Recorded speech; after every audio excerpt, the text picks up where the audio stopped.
कि आपको ये पेड़ लगाने की प्रेरणा कब और कैसे मिली? स्थानीय तेंदुखड़ा शमशान घाट पर क्या आपको लगता है कि देश में कुछ जगहों पर वृक्षारोपण सिर्फ फोटो अपॉर्चुनिटी बनकर रह गया है? केवल फोटो खींच के अखबार में देने के लिए पेड़ लगाते। और आप जैन धर्म में होकर भी मंदिर नहीं जाते? मानता हूं कि निस्वार्थ भाव से किया गया काम ही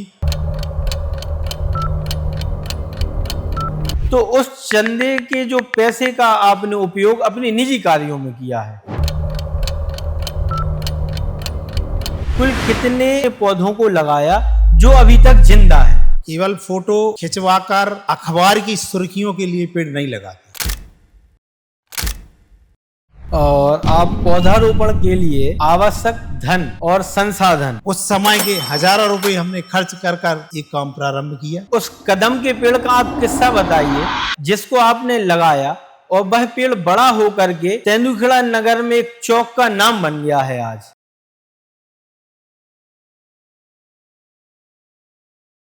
आज हमारे बीच एक ऐसे व्यक्ति उपस्थित हैं। हम बचपन में एक नारा लगाया करते थे, सूखी धरती करे पुकार, वृक्ष लगाकर करो श्रृंगार। इस नारे को इन्होंने धरती पर वास्तविक तौर पर उतारा है और आप योगदान सेवा समिति के संस्थापक भी हैं। और अब हम इनसे जानेंगे इनसे व्यक्तिगत अनुभव और सफल वृक्षारोपण के बारे में। तो अविनाश जी, आपका बहुत बहुत स्वागत है हमारे इस कार्यक्रम दास्ताने कामयाबी में। तो हम अविनाश जी से चाहेंगे कि वो अपना परिचय दें। धन्यवाद शिवम भाई। मैं अविनाश जैन, एक छोटा सा आदमी, छोटा सा मैंने काम पकड़ा है पेड़ लगाने का और एक छोटी शुरुआत की है योगदान सेवा समिति के माध्यम से। तो ये अविनाश जी, मैं आपसे जानना चाहूंगा, ये योगदान समिति है क्या? कोई एनजीओ है या कोई संगठन है? इसके बारे में आप बिल्कुल खुलकर बताइए। ये एक हमारा एनजीओ है, ये रजिस्टर्ड है और हम इसी के माध्यम से प्रकृति के लिए काम कर रहे हैं। हमारा मेन फोकस वृक्षारोपण पे भी है। अच्छा, मैन अपना वृक्षारोपण का ही इस पे आपने फोकस किया है। अभी जो हम काम कर रहे हैं, वैसे उद्देश्य हमारे बहुत हैं, हम दूसरी फील्ड में भी काम करते हैं, परंतु मूलतः हमारा अभी जो काम है वो वृक्षारोपण पे ही चल रहा है। तो मेरा पहला सवाल अविनाश जी आपसे ये है कि आपको ये पेड़ लगाने की प्रेरणा कब और कैसे मिली? मैं जब स्थानीय तेंदुखड़ा शमशान घाट पर अंतिम संस्कारों में जाता था, वहां लोग छांव के लिए बहुत परेशान रहते थे। उस वक्त ना तो कोई वहां पेड़ था, ना कोई शेड था। लोगों की परेशानी देखकर मुझे ऐसा लगा कि क्यों ना यहाँ पेड़ लगाए जाएं। वहीं से पेड़ लगाने की शुरुआत हुई और हमारी योगदान एनजीओ का पहला वृक्षारोपण सन 2007 में स्थानीय तेंदुखड़ा के शमशान घाट से हुआ। ये सेल्फ रियलाइजेशन था, स्व प्रेरणा थी। हमारे इस कार्य में हमारा कोई गुरु नहीं। ये खुद से ही आपके मन में एक संकल्प उठा? हाँ, बिल्कुल। मतलब मैं जो बोल रहा हूं कि हमारा कोई गुरु नहीं, मतलब स्व प्रेरणा। वहां जो मैंने देखा लोगों की परेशानियां, लोग छांव की बात करते थे, तो मुझे लगा कि यहाँ पेड़ लगाना जरूरी है। तो हमने शुरुआत वहीं से की। यहाँ एक बात और मेरे सामने आई है कि आप एक सफल व्यवसायी हैं। आपका टेंट का काम भी है, आपने एक राइस मिल में भी आप पार्टनर्स हैं। तो एक सफल व्यवसायी होते हुए भी इस वृक्षारोपण के ख्याल को आपने इस तरीके, मतलब इस जुनून में कैसे बदला, यूं कहें? मैं यदि सफल व्यवसायी हूं, उसमें पूरी समाज का सहयोग है।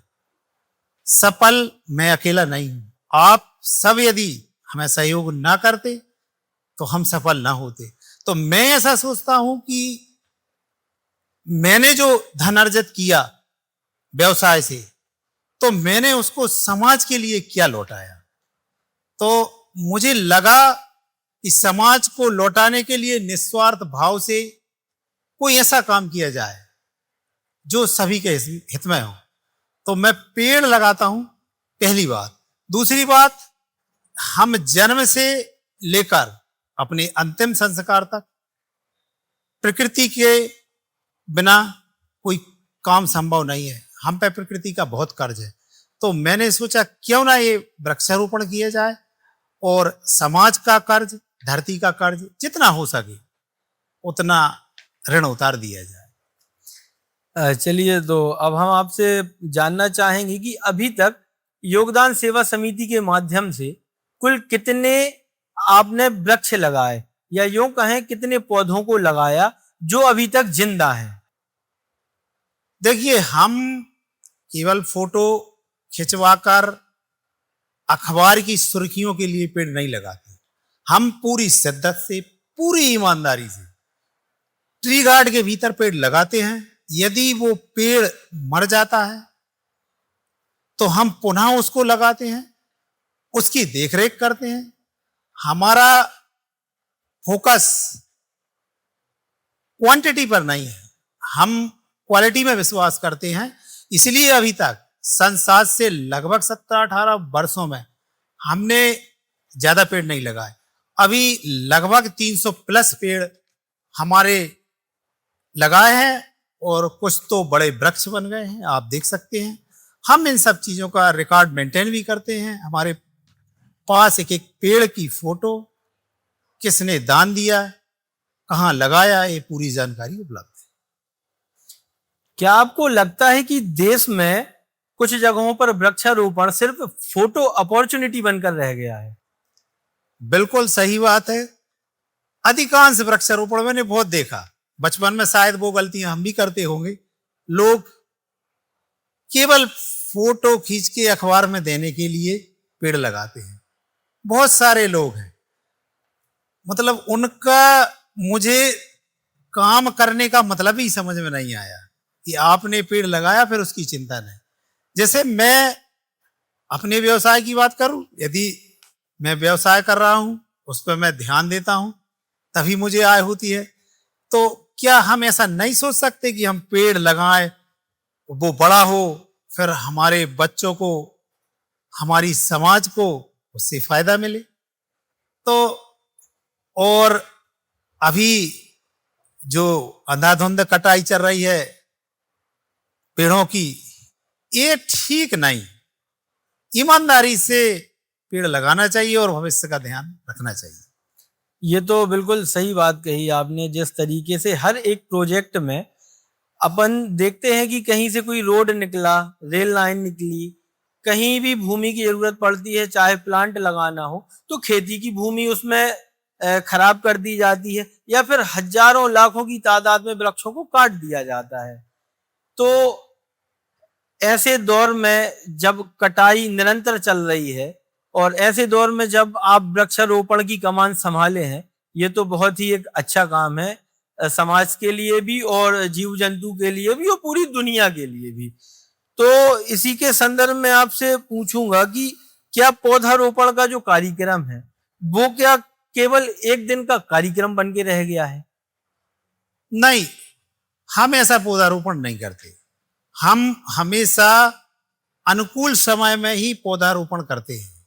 हम दिखावे के लिए कोई एक पेड़ का बलिदान नहीं लेते। जैसे अभी पर्यावरण दिवस आया था, लोग पेड़ लगा रहे थे, मैंने पर्यावरण दिवस पर कोई पेड़ नहीं लगाया। हम उस दिवस पर संकल्प ले सकते हैं कि जब भी मौसम अनुकूल होगा, और हमारे यहाँ के मौसम के हिसाब से जुलाई अगस्त लगभग अनुकूल मौसम। मैं चाहता हूं कि सभी लोगों को उसी मौसम में पेड़ लगाना चाहिए, और पेड़ लगाना ही नहीं चाहिए, उसको सुरक्षा देना चाहिए और उसका ध्यान रखना चाहिए, तभी पेड़ लगाना सार्थक है, अन्यथा कोई मतलब नहीं। मत लगाइए आप पेड़। और आप पौधारोपण के लिए आवश्यक धन और संसाधन की व्यवस्था आप कहां से करते हैं, और इसका तालमेल क्या कुछ करते हैं? भाई साहब, जहां तक धन की बात है, हमने जब शुरुआत की, हमने अपनी तरफ से शुरुआत की। जब शुरुआती वक्त था, हम अकेले उस समय के हजारों रुपए हमने खर्च कर कर ये काम प्रारंभ किया। और अब जब हम थोड़ा काम करने लगे हैं तो कुछ लोग हमें सहयोग करने लगे, और उन लोगों का परसेंट बहुत कम है। यदि आबादी के हिसाब से देखें तो पॉइंट कुछ परसेंट आएगा हमको सहयोग करने वालों। मतलब ये बहुत ही कठिन है, और यही एक कारण भी है कि हम औसतन यदि सन 7 से अभी तक की बात करें तो हम औसतन 15-16 पेड़ पर ईयर लगा रहे हैं, परंतु ईमानदारी से लगा रहे हैं। और मैं चाहता हूं कि जो लोग पेड़ नहीं लगा पा रहे हैं हमें सहयोग करते, हम उनका पेड़ हम गारंटी से लगा देंगे। और आपकी इसी वृक्षारोपण की श्रृंखला में उस कदम के पेड़ का आप किस्सा बताइए जिसको आपने लगाया और वह पेड़ बड़ा होकर के तेंदुखेड़ा नगर में एक चौक का नाम बन गया है आज। क्या कुछ कहानी थी उस पेड़ की? सन 12 में मैं जैसा कि मैंने आपको पहले बताया कि अपनी राशि से योगदान एनजीओ के नाम से वह कदम का पेड़ लगाया। और पेड़ लगाने के बाद जैसा कि हमारे यहाँ का माहौल है, कुछ लोगों ने हमको गाली दी, कुछ लोगों ने हमसे विवाद किया, परंतु खुशी इस बात की है उन गाली और विवादों के बाद सन 12 में लगाया पेड़ अभी सन 26 है, और पेड़ मेरे ही घर के ही सामने है। पेड़ बहुत बड़ा हुआ है, और अभी नगर परिषद ने उस चौक का नाम कदम चौक रखा है। तो हमें खुशी है कि गाली मिलने के बाद भी हमने जो पेड़ लगाया उसी के नाम से उस चौक का नामकरण हो गया है। तो गाली का दुख ज्यादा नहीं, कदम चौक की खुशी ज्यादा है। रहना भी चाहिए, जब कोई कुछ करता है तो उसके बदले में उसको कुछ ना कुछ सम्मान के तौर पर, या यूं कहें कि जिससे आपको उसमें आत्मगौरव महसूस हो, ऐसा तो प्रकृति भी आपको चारों तरफ से ऐसा कुछ प्रदान भी करती है। तो इसी श्रृंखला में हम देखेंगे कि आपको विशिष्ट प्रतिभा सम्मान 2016 में नगर परिषद तेंदुखेड़ा में वृक्षारोपण के एवज में आपको दिया गया था, और नगर गौरव दिवस 2022 में भी आपको सम्मानित किया गया था। तो ये दो सम्मान जो है वो वृक्षारोपण और आपके समाज सेवा के भाव को देखते हुए आपको प्रदान भी हुए हैं। और अब आपके हम समाज सेवा की भी बात करेंगे कि ऐसा देखा गया है कि आप अपने युवा काल से या बचपन से ही समाज सेवा के भाव में आगे रहे हैं। वो कुछ किस्सा बताएंगे कि आपने 1999 में कारगिल युद्ध था, उस समय आपने एक बहुत छोटी सी रकम हमारे सैनिकों के लिए भेजी थी। क्या कुछ कहानी थी वो? उस समय कॉलेज की पढ़ाई के बाद व्यवसाय स्टार्ट किया था। पैसों की उतनी व्यवस्था नहीं थी उस समय। मुझे ध्यान है कि लगभग 200 रुपये मैंने कारगिल सैनिकों को भेजे थे। और उसके बाद हमने कई जगह, चाहे केरला पीड़ितों के लिए हो या बाढ़ पीड़ितों के लिए हो, लातूर के लिए हो, और यहाँ स्थानीय स्तर पर एक भाई के घर में आग लग गई थी तो उसको सहायता हो, या एक बिटिया का करंट से हाथ कट गया था तो हम लोगों ने भिक्षावृत्ति कर उसको सहयोग पहुंचाया। ये छोटे छोटे काम हम करते रहते हैं, और मैं आपको सच बताऊं मुझे बहुत आनंद आता है काम करने में, और जहां आनंद है वहीं परमानंद है, और ऐसे काम तो ये लगातार जो जारी सबसे है। पहला जो सहयोग आपका था, जो मैंने अभी तक जानकारी हासिल की है कि 1999 में कारगिल युद्ध में आपने शहीदों को 200 रुपए की राशि का सहयोग भेजा था। ठीक है। फिर वर्ष 2005 में प्रधानमंत्री राष्ट्रीय आपदा कोष में आपने 3000 रुपए का सहयोग भेजा था। कोविड काल में योगदान सेवा समिति के माध्यम से जरूरतमंदों को आपने राशन के पैकेट और सैनिटाइजर, राहगीरों को भोजन के पैकेट और पैदल यात्रियों को चप्पल और जूते की सुविधा मुहैया कराई है। और आपने बहुत ही अन्य माध्यमों से भी सेवा की है, इसके बारे में थोड़ा सा आप हमारे दर्शकों को बताइए। वो बहुत बुरा समय था, कोविड-83 में लोग बहुत परेशान थे। हम लोगों को भी देखकर मन बहुत दुखी होता था। उस समय हमने प्रशासनिक अनुमति लेकर अपने आप को अनलॉक किया और हम पूरे दिन काम करते थे। हम ऐसे-ऐसे लोगों के घर खाने के पैकेट या राशन लेकर जाते थे कि मतलब समझ में नहीं आता था कि वो लोग अपना परिवार कैसे चलाएंगे। और हम धन्यवाद करना चाहेंगे उन लोगों का। हमें बहुत लोगों ने, यहाँ तक कि क्षेत्र के अलावा दूसरे शहरों से भी लोगों ने हमें सहयोग भेजा और हमने बहुत मदद की लोगों की। और इसी सिलसिले में आपने केरल में बाढ़ आई थी, जिसको केरल राज्य त्रासदी का नाम दिया गया था, उसमें भी आपने 5,000 रुपए का सहयोग भेजा था। और इसके बाद में पंजाब में अभी इसी साल, पिछले साल पंजाब में भारी बाढ़ त्रासदी आई थी, जिसको रंगला पंजाब के नाम से आपने 22,000 रुपए चंदा कर कर भेजा था। और वो क्या कहानी थी कि नगर तेंदुखेड़ा की एक छोटी सी बच्ची, जिसको करंट लगा था और शायद उसका हाथ भी काटना पड़ा था डॉक्टरों को, तो उसके इलाज के लिए आप लोगों ने क्या सहयोग किया था? जहां तक सहयोग की बात है, चाहे केरल सहयोग भेजने की बात हो, कारगिल की बात हो, पंजाब बाढ़ की बात हो, लातूर भूकंप की बात हो, हम जब भी कोई त्रासदी आती है, हम पे जितना बनता है हम सहयोग करते हैं। कुछ अन्य लोगों को भी प्रेरित करते हैं सहयोग करने के लिए। जहां तक स्थानीय स्तर की बात है, अग्नि पीड़ित परिवारों को भी हमने सहायता की है। और आप जो उस बिटिया की बात कर रहे हैं, रीसू नाम की बिटिया है, मैंने देखा कि 11 की भी लाइन से उसका हाथ कट गया। उसके फादर मिले, उनने अपने जेवर एवर कुछ गिरवी रखे हुए थे, तो मुझे बहुत दुख हुआ। मैंने उनसे कहा कि मैं आपकी हेल्प करूंगा।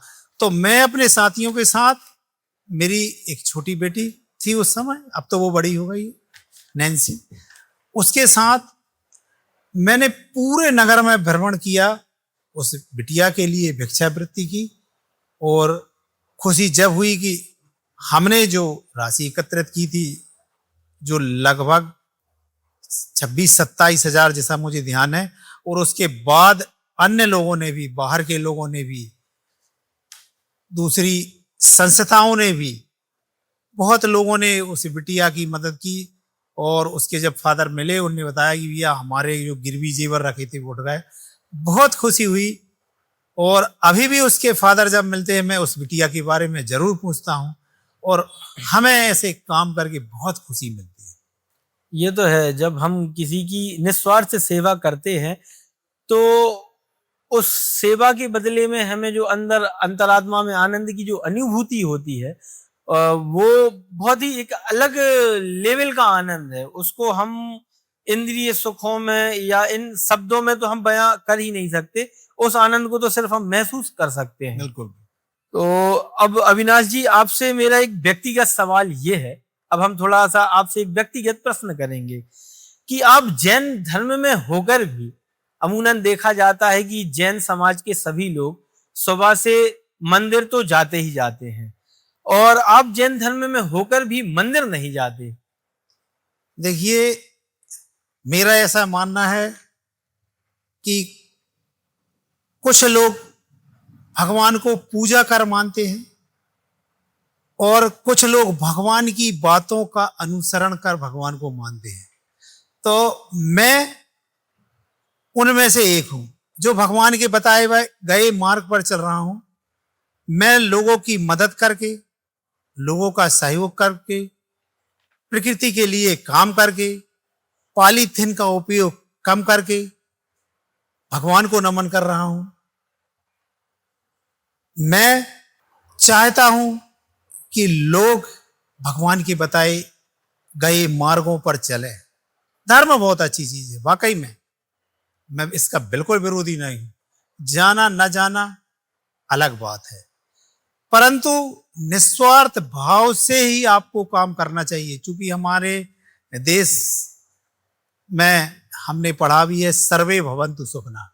हम जो काम कर रहे हैं वो हमारे लिए नहीं है, हम पेड़ लगा रहे हैं वो हमारे लिए नहीं है, वो सभी के लिए है। सभी मतलब जीव जंतु व्यक्ति, हम हमारे लगाए पेड़ से केवल हम उसका फल या उसकी ऑक्सीजन हम नहीं लेंगे। तो जहां सर्वे भवन्तु सुखिनः की बात है, निस्वार्थ भाव से, तो ऐसे हमको काम करना चाहिए। और मैं मानता हूं कि निस्वार्थ भाव से किया गया काम ही सच्चा धर्म है।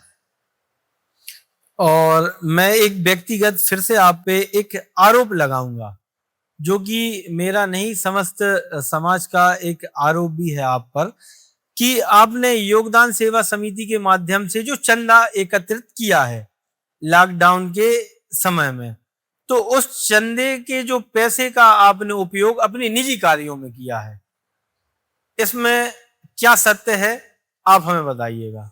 देखिए, जब हम समाज में काम करते हैं तो आरोप प्रत्यारोप तो लगते ही हैं। आरोप तो भगवान श्री राम पर लगे, मां सीता पर लगे, तो हम हैं क्या। फिर भी हमने ईमानदारी से काम किया। और उन दानदाताओं से आप पूछ लो जिनने सहयोग किया, उनने कभी आरोप नहीं लगाया। आरोप लगाने वाले दूसरे लोग थे। दानदाता आज भी, जिनने जब दान दिया था वो आज भी हमें दान करते हैं, हम पे उन पे विश्वास है। हमने पूरी ईमानदारी से काम किया। और जब हम काम करते हैं तो हम इन आरोप प्रत्यारोपों की परवाह नहीं करते। आपको जो बोलना है बोलिए, हमको तो काम करना है। और रही, जैसे कि आपने बोला, व्यक्तिगत उपयोग, हमने कोविड की जो राशि थी उससे हमने अपने घर में एक तिनका भी कुछ नहीं लिया। बिल्कुल, ये मैं ईमानदारी से बोल रहा हूं। भगवान की कृपा से हमारी घर गृहस्थी ईमानदारी से चल जाती है। हमें बेईमानी करने की जरूरत ही नहीं है, हमारी आवश्यकता ही नहीं। मैं कम संसाधनों में अपना जीवन आज भी चलाता हूं और आगे भी चला लूंगा। मुझे बेईमानी करने की जरूरत ही नहीं है। आप जिनको जो बोलना है बोलते रहें, हम तो अपना काम कर रहे हैं। ऐसे ही आप पे आरोप ये भी लगता है कि आप लोगों से उनके जन्मदिन, शादी की सालगिरह या किसी भी उनके व्यक्तिगत अवसर पर आप उनसे पेड़ लगाने के लिए कुछ पैसा लेते हैं, जो कि एक तय पैसा होता है। उसके बाद में आप उनके पक्ष में अपने व्हाट्सएप ग्रुप में एक पोस्ट भी डालते हैं। फिर उस पैसे का कुछ पता नहीं चलता कि वास्तव में पेड़ लगा है कि नहीं लगा।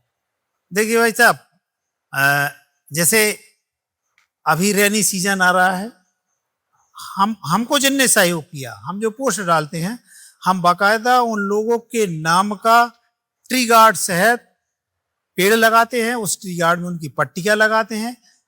उन दानदाताओं को हम उनकी फोटो भेजते हैं। और चूंकि पारदर्शिता के लिए हमारा एनजीओ रजिस्टर्ड, हम ऑडिट भी करवाते हैं। आप पार्टी आई लगाकर हमारे लेन देन की आप जानकारी भी देख सकते हैं। और हम ये विश्वास रखते हैं कि बोलने वाले कुछ भी बोले, हमारा दानदाता खुश होना चाहिए। जिसने दान दिया है यदि वो ऑब्जेक्शन ले ले तो हमें कुछ कष्ट होगा। वो खुश है, हमको उसके बाद अन्य लोगों की कोई परवाह नहीं। हम अपना काम पूरी ईमानदारी से कर रहे हैं, हमें इससे ज्यादा सफाई देने की जरूरत नहीं। और आप ये भी बताइए कि पौधारोपण का जो अनुकूल मौसम है, 12 महीने तो पेड़ लगते नहीं है, तो पौधारोपण जिसमें वह जिंदा रहने की उसकी ज्यादा कहना चाहिए, ज्यादा से ज्यादा उसकी ग्रोथ हो सके या वो जिंदा रह सके, तो ऐसा कौन सा मौसम है और पौधारोपण की क्या प्रक्रिया है? जहां तक हम जहां हैं मध्य भारत की बात, मेरे हिसाब से जुलाई अगस्त का मौसम सबसे ज्यादा अनुकूल है। और हम वृक्षारोपण जुलाई और अगस्त में ही करते हैं। अन्य महीनों में तो पेड़ को बचाना। लोग, मैंने देखा कि लोग फोटो खिंचवाने के लिए गर्मी में भी पेड़ लगा देते हैं। संभव नहीं है। गर्मी में तो लगे लगाए पेड़ को बचाना बहुत कठिन बात है। फिर नए पेड़ तो एक दो दिन में ही बलिदान हो जाएंगे। तो मैं चाहता हूं कि जो भी लोग पेड़ लगाएं, मध्य भारत की मैं बात कर रहा हूं, अन्य राज्यों का मौसम उस अनुकूल हो सकता है। मध्य भारत में तो जुलाई अगस्त का मौसम सबसे ज्यादा अनुकूल है। और यदि आप उन पेड़ों के मेंटेनेंस की अच्छी व्यवस्था करें तो ठंड का मौसम भी अनुकूल है। और पेड़ लगाने का कोई ज्यादा कठिन प्रोसेस नहीं है, सामान्य है। आप गड्ढा खोदिए, उसमें उसमें थोड़ा सा खाद, थोड़े से कीटनाशक डालिए, लगा दीजिए। हाँ, ट्री गार्ड जरूर लगाइए और समय समय पर उसकी मॉनिटरिंग करते रहिए। यदि 3 साल आपने उस पेड़ को बचा लिया तो फिर उस नन्हे पेड़ को वृक्ष बनने से कोई नहीं रोक सकता। और अमूमन देखा जाता है इंसानियत परंपरा में एक पेड़ को लगाना एक यज्ञ के बराबर माना गया है।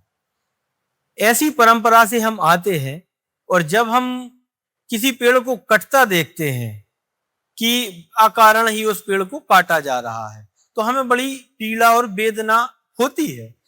और आप जब इतने विशाल हृदय से वृक्षारोपण का कार्यक्रम चला रहे हैं तो आप अपने मन में कैसा महसूस करते हैं जब किसी पेड़ को या जंगलों को कटता देखते हैं? देखिए, पेड़ों की बात प्राय सभी धर्मों में है। जैन धर्म में हो, इस्लाम में हो, सिख में हो, हिंदू धर्म में हो। आप हिंदू धर्म में जैसे मत्स्य पुराण में भी पेड़ों का उल्लेख है, उसमें ये भी उल्लेख है कि पेड़ हमारे पुत्रों के समान होते हैं।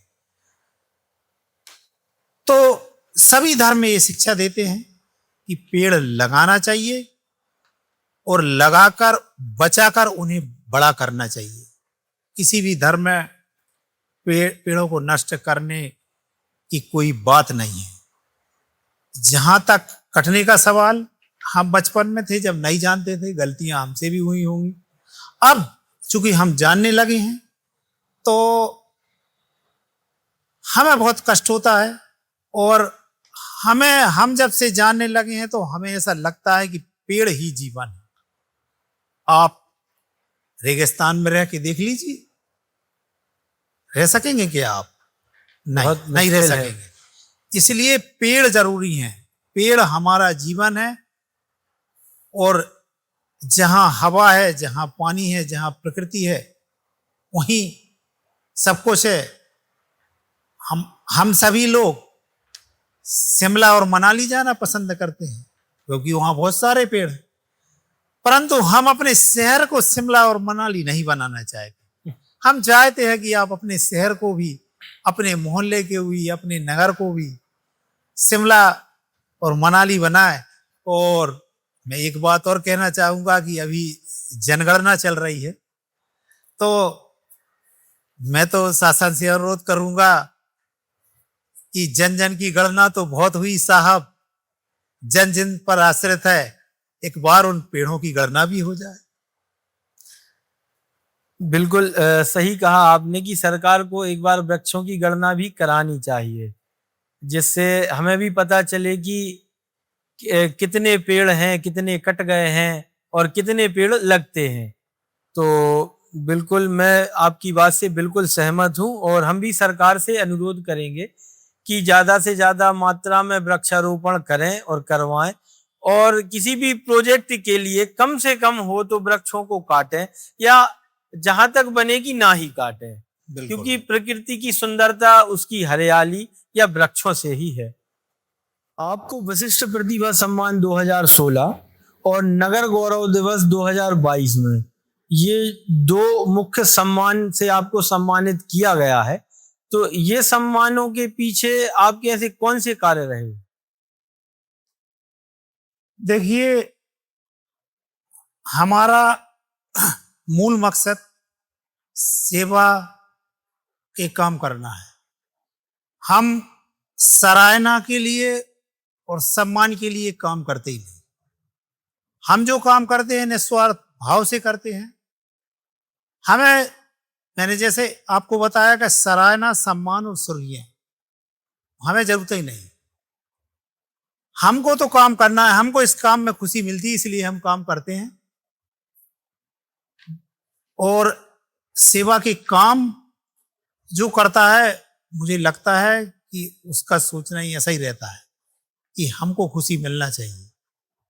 और कोविड में भी बहुत सारे पुरस्कार मिले हैं मुझे, बहुत सारे प्रमाण पत्र मिले हैं, परंतु हमें नहीं लगता कि हमारी सोच के अनुरूप जो हम काम करते हैं उसमें उनका कोई महत्व है।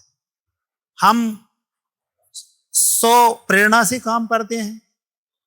हाँ, अब ठीक है, जिनने सम्मान दिया उनको लगता है कि दूसरे लोग देखकर हमारे जैसा कुछ काम करने लगे, उस हिसाब से तो ठीक है, परंतु हमको जरूरत नहीं है। एक सम्मान इसमें और भी आपको बड़ा बनाता है, नगर गौरव दिवस 2022 का सम्मान, जो कि शायद नगर परिषद ने आपको सम्मानित किया था।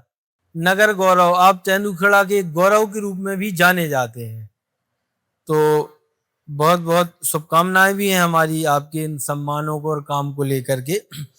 अब हम आपसे एक विस्तृत चर्चा करना चाहेंगे कोविड काल के दौरान आपने जो जो भी कार्य किए हैं, तो आप हमारे दर्शकों को थोड़ा विस्तार से बताइए। देखिए, कोविड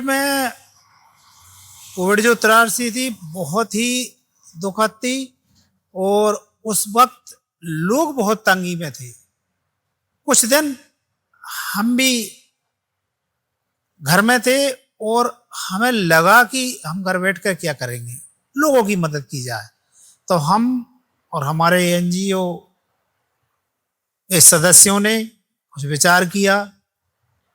उस समय आना जाना तो ज़्यादा कहीं था नहीं, हमने व्हाट्सएप पर एक ग्रुप बनाया और लोगों से अपील की।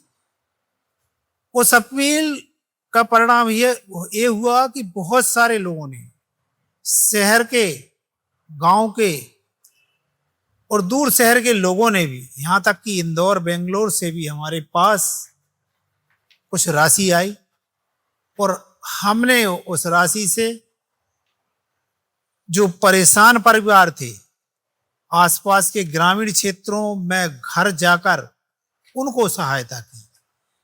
सैनिटाइजर, साबुन का वितरण ये तो किया, सफाई कर्मचारियों का सम्मान किया, प्रशासनिक लोगों को नाश्ता या पैदल चलने वाले राहगीरों को खाना, बिस्कुट पैकेट, पानी और यहाँ तक कि चप्पल जूता की भी जितनी हम पे व्यवस्था हो सकी हमने की। और हमें फक्र है कि ऐसे समय में सभी के सहयोग से हमने एक सेवा का बहुत बड़ा काम किया। क्या अविनाश जैन का सिर्फ पौधा लगाना ही जीवन का एकमात्र संकल्प बचा है?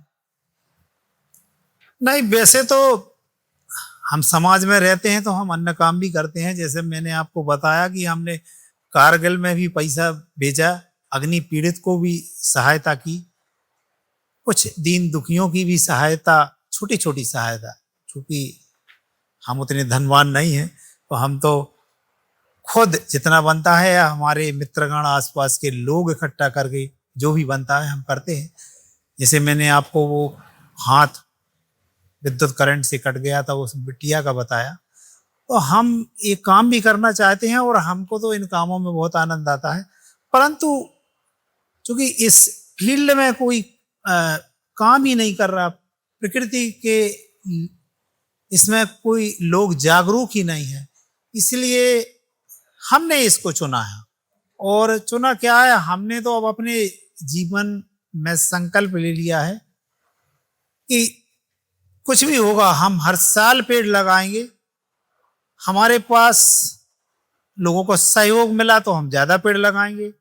हम यदि प्रभु कृपा से सक्षम हो गए तो हम अपने लाखों रुपए से पेड़ लगाएंगे। और यदि हमारे पास ज्यादा धन और जायदाद नहीं रही तो हम एक पेड़ लगाएंगे। परंतु ये संकल्प है कि हम ताउम्र वृक्षारोपण करेंगे। और एक बात हमें आप ये भी बताइएगा कि लगभग 12-15 वर्षों से आप पौधारोपण का कार्यक्रम करते आ रहे हैं। इन 12-15 सालों में पौधारोपण के कार्यक्रम में आपको कैसी कैसी कठिनाइयां, कैसी कैसी चुनौतियां आई?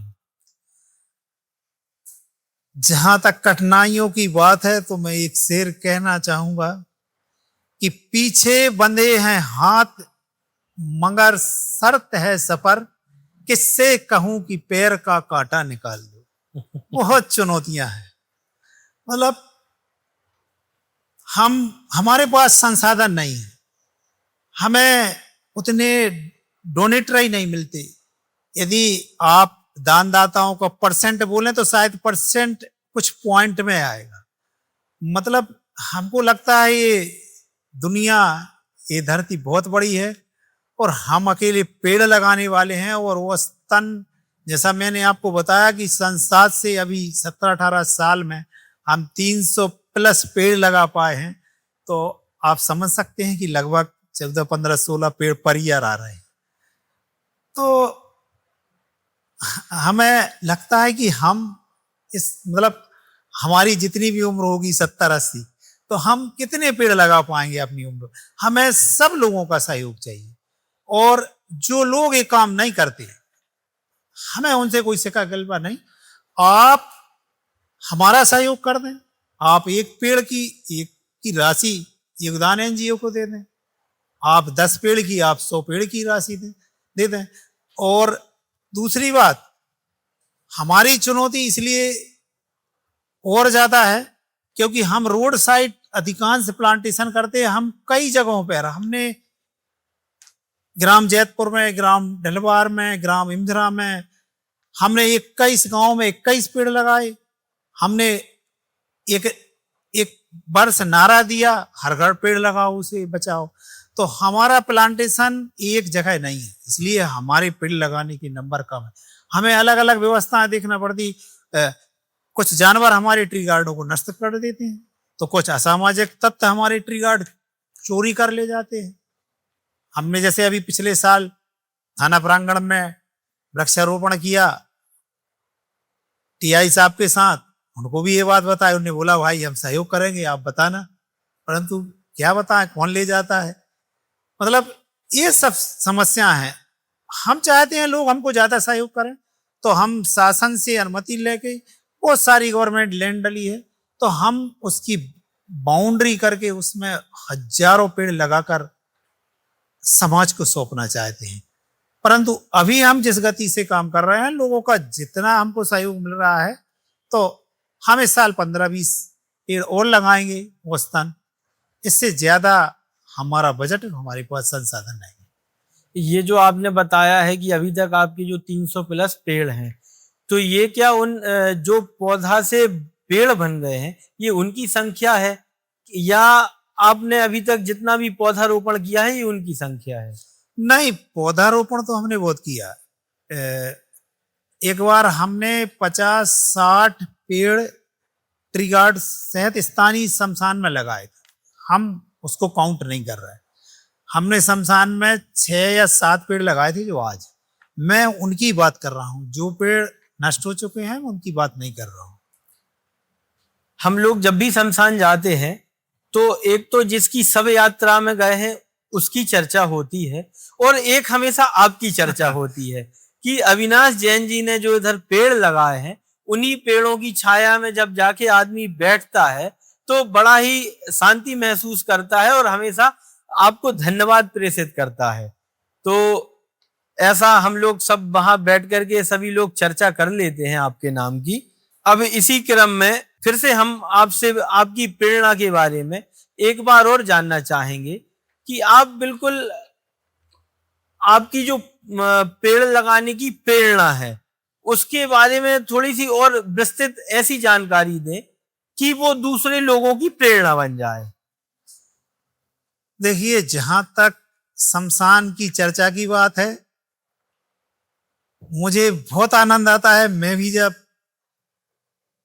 किसी अंतिम संस्कार में जाता हूं तो अपने पेड़ जो लगाए हैं उनकी छांव में बैठने का आनंद ही अलग है, और बहुत अच्छा भी लगता है। और चूंकि वो पथरीली सतह है, वहां पेड़ लगाना बड़ा कठिन काम था, तो वहां तो अब वो वृक्ष बन गए हैं।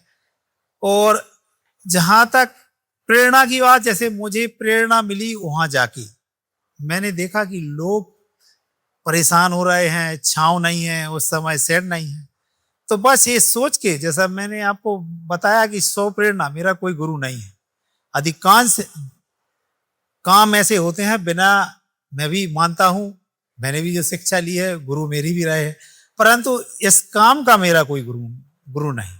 मैंने स्व प्रेरणा से, तो मैं सभी लोगों से चाहता हूं आप भी कहीं से प्रेरणा ले लें। आप अपने धर्मशास्त्र से ले लें प्रेरणा, आप मुझसे ले लें, या आप ऐसा सोच लें कि आप अपने बच्चों को बैंक बैलेंस दे के तो जाएंगे, क्या आप स्वच्छ वातावरण, स्वच्छ पर्यावरण अपने बच्चों को देके जाएंगे? जैसे अभी एयर पॉल्यूशन हो रहा है, दिल्ली का जो हाल है, 400-500 AQI पहुंच रहा है। तो आप सोचिए, आप कूलर में, एसी में कब तक महसूस रहेंगे? इसलिए मैं चाहता हूं कि आप पर्यावरण के कामों से जरूर जुड़ें। प्रेरणा आपको जहां से भी लेना हो आप ले लें, परंतु इस काम में लग जाए। हम यह योगदान एनजीओ कितने पेड़ लगाएंगे? बहुत बड़ी धरती है, इसलिए आप सबका इस मिशन से जुड़ना जरूरी है।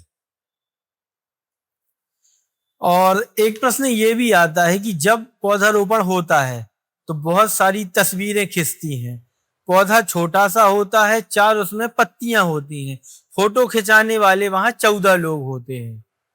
तो क्या सिर्फ पौधारोपण की ये सिर्फ यही फोटो वाली परिभाषा बन के रह गई है, या फिर बाद में उन पौधों की कोई केयर भी करता है? जैसा मैंने अभी तक ये जाना है कि एक पौधा लगाना या एक नए शिशु को जन्म देना, दोनों लगभग बराबर ही माने जाते हैं, कि एक कुछ समय तक यदि उनकी केयर ना की जाए तो वो जीवित ही नहीं बचेंगे। तो इस पर आप क्या कहना चाहेंगे?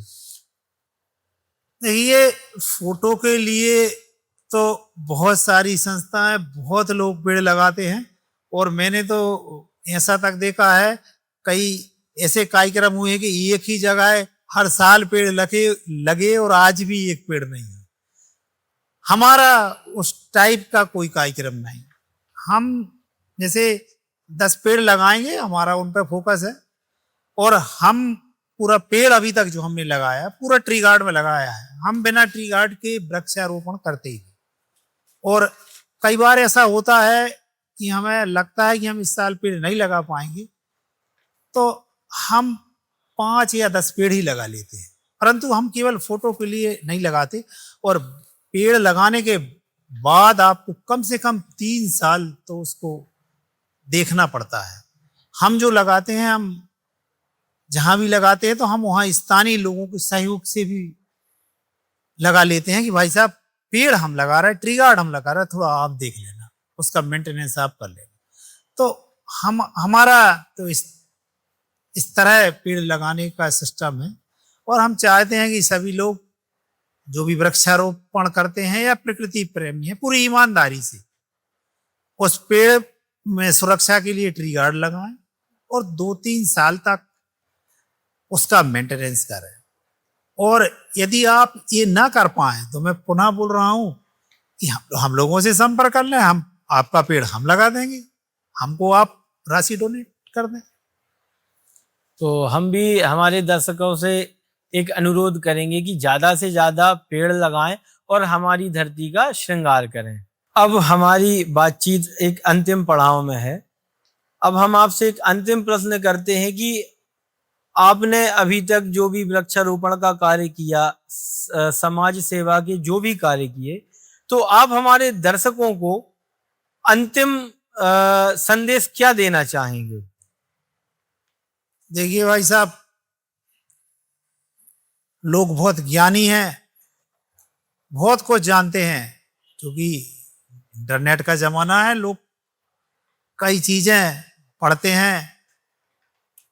ठीक है, ज्ञान लेना चाहिए, परंतु बस मुझे ऐसा लगता है कि आपने इतना ज्ञान ले लिया, परंतु ज्ञान आपका जमीनी स्तर पर कहीं नहीं दिख रहा।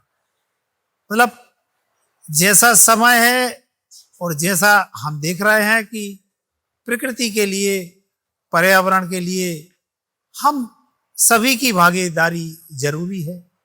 तो मैं चाहता हूं कि जितने भी हमारे देखने सुनने वाले लोग हैं, वो जहां भी हैं वहां प्रकृति की सेवा करें, प्लांटेशन करें, रेन वाटर हार्वेस्टिंग करें। अन्य सेवा के प्रकल्प बहुत सारे हैं, आप गौ सेवा करें, जो भी आप पे बन पड़े जरूर करें। कुछ कारणवश अधिकांश लोग इतना मैनेज नहीं कर पाते, समय नहीं दे पाते, और कुछ लोग तो हमने बोलते सुना है, हम लोगों पर लोग व्यंग करते हैं कि भैया वो बहुत फुर्सत लोग हैं इसलिए वो करते हैं। भाई साहब, घर परिवार हमारा भी है, हमारे भी बीवी बच्चे हैं, हमें जुनून है, हमें इस पृथ्वी जिसको हम माँ कहते हैं, हम जिस राष्ट्र में रहते हैं उसके लिए कुछ करना चाहते हैं। तो हम उन लोगों से भी कहेंगे कि भाई साहब आप अपने स्तर पर करें, आप हमको बिल्कुल कुछ मत दें, ना दें। हमको आपकी मन में है कि हम इनको दान दें, बिल्कुल ना दें। आप कहीं भी एक पेड़ लगा दें, हमें खुशी मिलेगी। और जो लोग कुछ कारणवश एक काम ना कर पा रहे हों, लोगों की अपनी अपनी व्यस्तताएं रहती हैं, तो हम चाहते हैं हमको वो छोटा सा भी दान दे। हमको लोग देते हैं अभी दान, हमको 200 रुपये भी दान मिलता है। अभी एक भाई ने हमको 100 रुपये भी दान दिए थे, कोई 500 रुपये भी देता है, और हम बाकायदा व्हाट्सएप पे उसका प्रचार प्रसार करते हैं। हम चाहते हैं कि जो लोग जितनी भी आप पे शक्ति है आप दान दें। आप वृक्षारोपण के लिए दान दें। गर्मी के दिन में हम पानी की व्यवस्था करते हैं पेड़ों के लिए, आप पेड़ों में पानी डालने के लिए एक टैंकर पानी दान कर दें। इतना भी ना कर पाए, आपके पास इतना भी समय नहीं है, तो आप अपनी बाइक में एक कुप्पा रखें और हमारे पेड़ पर पानी डालें आए, हो गई आपकी सेवा। तो हमारा अनुरोध और संदेश यही है कि आप भविष्य के लिए, भविष्य को देखते हुए अपने बच्चों के लिए, कि जैसे आप प्रॉपर्टी जोड़ के अपने बच्चों को रखते हैं ना, कि हमने ये प्लाट दे दिया, ये जमीन बना ली, तो ये भी हम सोचते हैं कि ये पेड़ भी आप प्रॉपर्टी दे रहे हैं अपने बच्चों को। तो आप इस काम में जरूर लगें, जैसे भी आपको लगना। मैं पुनः कहता हूँ, हमको दान नहीं देना, बिल्कुल मत दीजिए। आप एक पेड़ कहीं भी लगा दीजिए, उसको बचा दीजिए, उसको वृक्ष बना दीजिए, बस हो गई आपकी सेवा। आप बिल्कुल, लोग बाग क्या कहते हैं उस पर कोई ध्यान ही नहीं देते हैं। इस पे मुझे एक बात याद आई कि कुछ तो लोग कहेंगे, लोगों का काम है कहना। तो अविनाश जी, आपसे बातचीत करके हमें बहुत अच्छा लगा, और हमने बहुत सारी आपसे शिक्षा भी ली है कि कैसे सेवा करना चाहिए। और सेवा के लिए संसाधन महत्वपूर्ण नहीं है, बस आपके भीतर भाव होना चाहिए कि मुझे सेवा करनी है या मुझे वृक्ष लगाना है।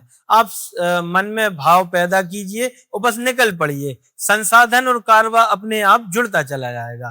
तो आपसे बातचीत कर कर हमें बहुत ही आनंद आया और एक शिक्षा भी मिली, और हमारे दर्शकों को भी शायद मिली होगी। और हम आपका बहुत बहुत धन्यवाद करते हैं कि आपने हमें समय दिया। बहुत बहुत धन्यवाद आपका। नमस्कार। शिवम भाई, शिवम टॉक के लिए आपने हमें चुना, आपका भी धन्यवाद। वंदे मातरम। जय हिंद। जय हिंद। आज की बातचीत हमें याद दिलाती है कि पौधे केवल पेड़ नहीं होते, वह हमारी आने वाली पीढ़ियों की विरासत भी होते हैं। हमारे इस चैनल द शिवम टॉक्स को सब्सक्राइब करें एवं हमारी बातचीत पर कमेंट भी साझा करें, वीडियो को लाइक करें और शेयर करें।